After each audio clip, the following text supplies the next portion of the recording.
अस्सलामुअलैकुम, welcome to cook special. आज हम बहुत ही रिफ़्रेशिंग समर ड्रिंक बनाएंगे और वो है पीना कोलाडा।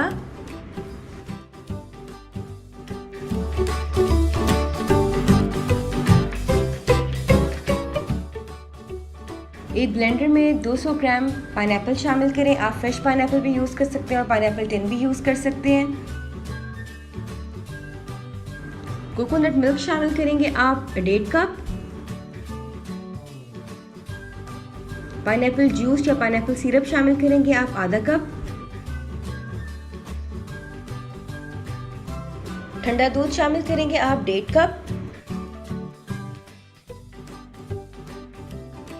चीनी शामिल करेंगे आप 6 से 7 खाने के चम्मच या हस्बे जायका। आइस क्यूब्स ऐड करेंगे आप 8 से 10 अदद।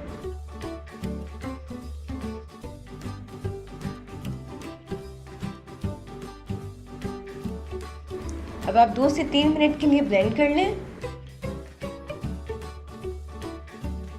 ब्लेंड करने के बाद आप इसमें पाइनएप्पल एसेंस शामिल करेंगे 4 से 5 ड्रॉप्स। मज़ेदार पीना कोलाडा तैयार है।